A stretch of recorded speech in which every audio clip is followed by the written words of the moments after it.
Hey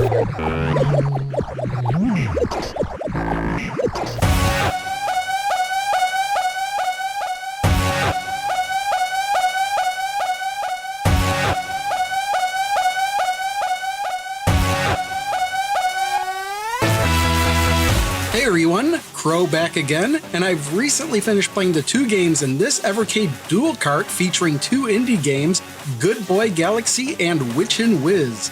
Witch and Whiz was released in 2021 for the NES, and Goodboy Galaxy was released in 2023 for the Game Boy Advance. The packaging for this collection is the same as it is for all other Evercade collections.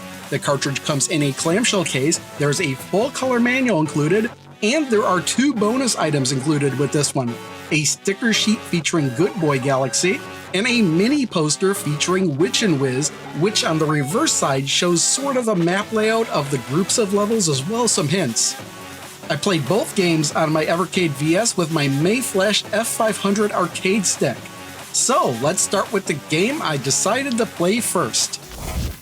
And that would be Witch and Whiz, a puzzle game that I decided to play first because it was released before Goodboy Galaxy. The story is that a boy and girl are out exploring in a forest when they come upon an old cabin. Inside, they find a magical artifact which summons its master who kidnaps the boy. 5 years later, the girl goes out and retraces her steps to find a secret entrance to a mysterious tower, and thus the game begins. So this is a puzzle game that takes place in a tower, and each floor of the tower has between 7 and 12 levels, and each floor has its own extra game mechanic. Well, except for the first floor, which is played with the game's base rules. Basically, the goal of each level is to bash each of the monsters or creatures by ramming them from the side, which sounds simple enough, but your character has a very limited moveset. All you can really do is move left or right, climb ladders, and push blocks. Everything is tied to a grid, and if you do something like push a block off a ledge, you're not allowed to move again until it finishes falling. Nothing can really hurt you, but it can be incredibly easy to trap yourself or put the level in an unwinnable state. That's why you can hit a button to undo moves that you've made, or you can just restart the level from scratch again if you want. There are only a few different objects you'll find in each level. The first of which are the monsters, which must be eliminated to complete each level. There are 2 types of monsters, those that fly and those that don't fly.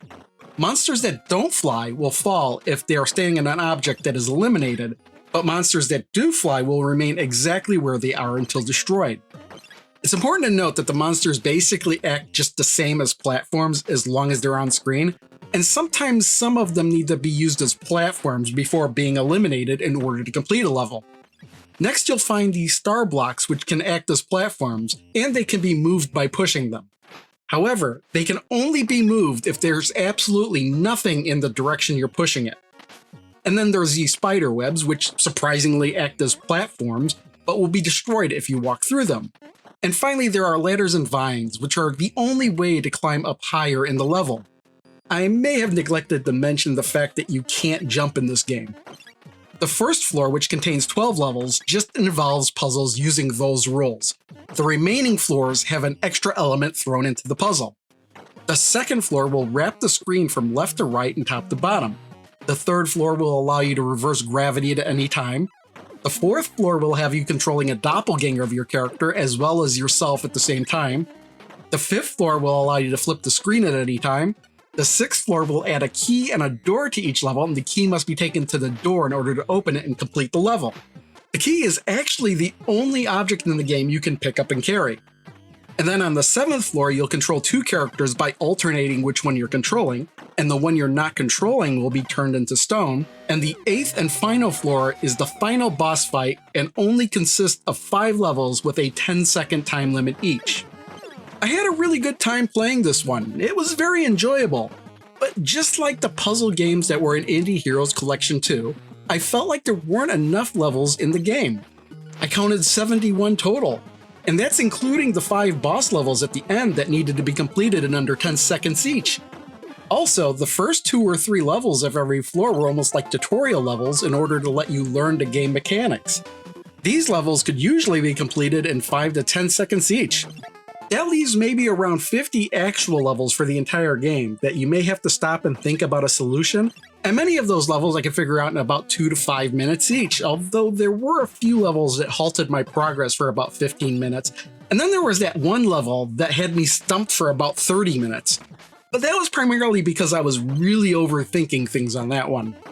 The undo button isn't a bad idea when trying to figure out the solution to a puzzle, but I actually didn't like using it.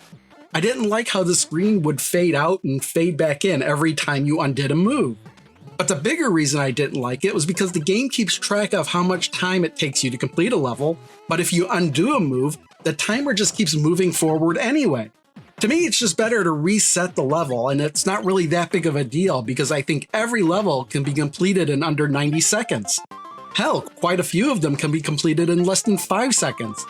It's a very well made game, and I really like the mechanics behind it. It's just that I think it needs more levels. At the end of the day, I'm going to give this an 8 out of 10. I liked it a lot, but it just seemed to be over way too soon.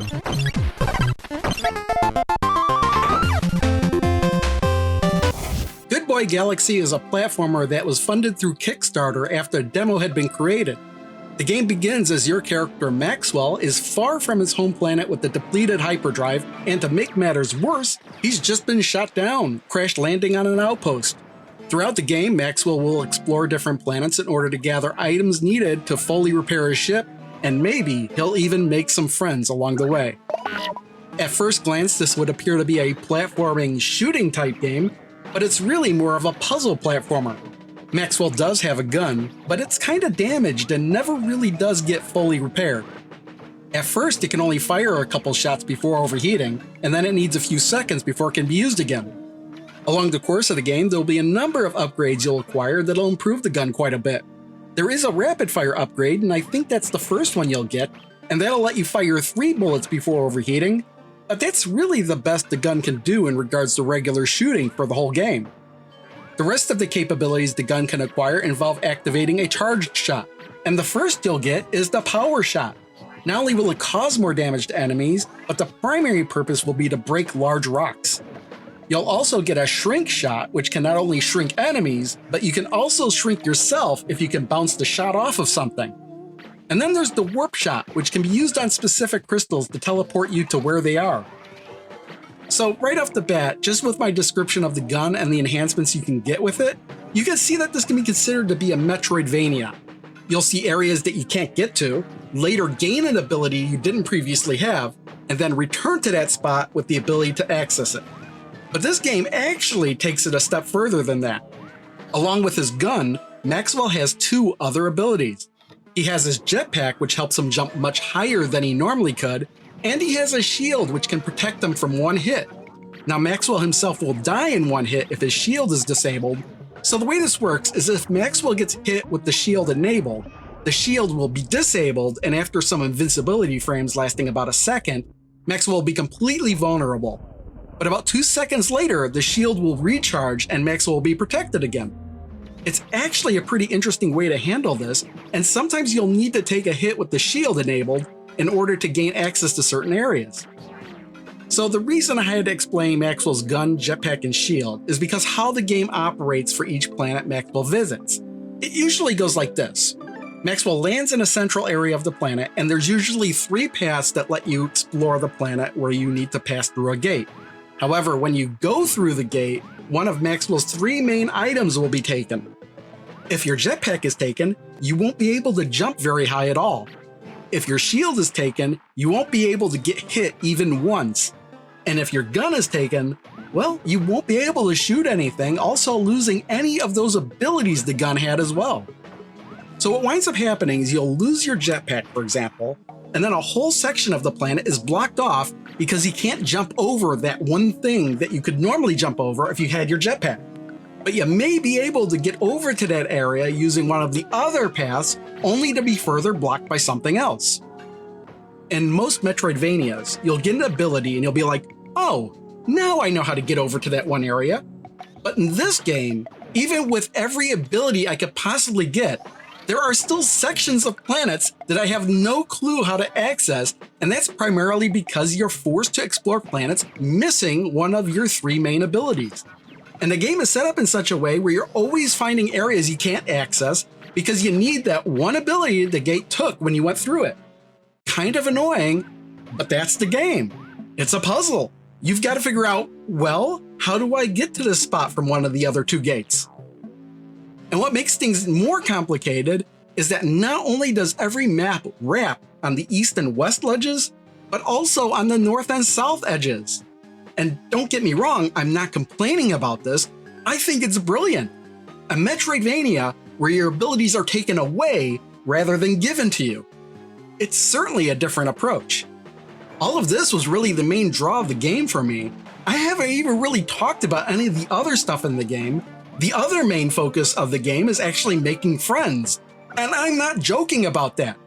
There are plenty of characters to meet throughout the game, and when you become friends, they'll give you a friend card.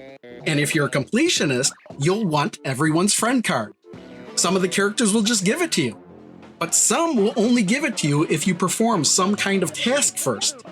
But some characters will also give you items you'll need in order to complete the game. I mean, once you leave the outpost you've crashed on, your ship is only fixed enough to visit 2 other planets.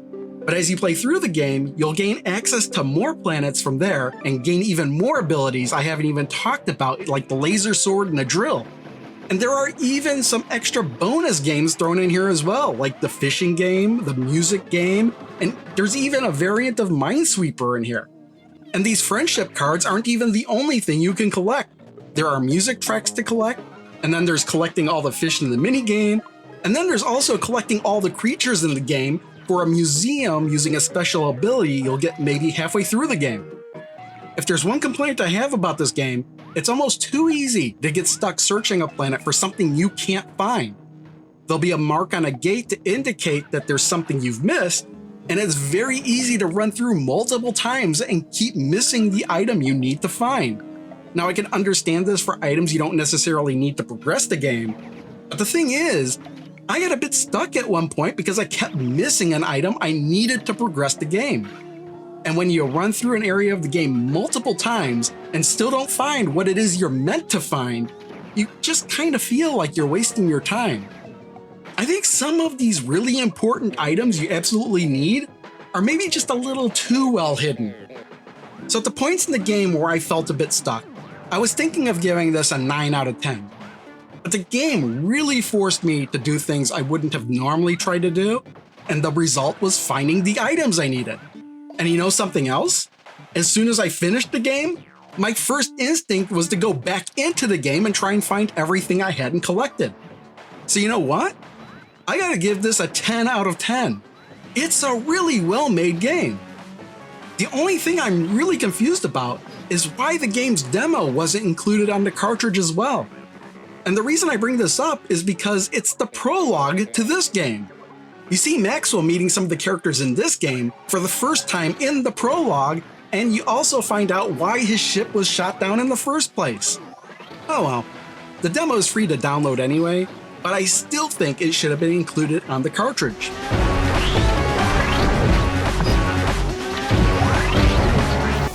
So yeah, should be pretty obvious that I like Goodboy Galaxy over Witch and Wiz, but they're both worth playing.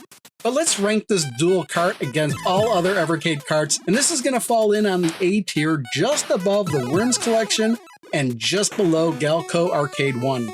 That's it for Goodboy Galaxy and Witch and Wiz. Next is going to be another dual cart. This is Demons of Asterborg and Asta Brothers. I don't know if I'm saying the names of those games right. I hope I am. But really been looking forward to this one. These games look really cool. So see you next time.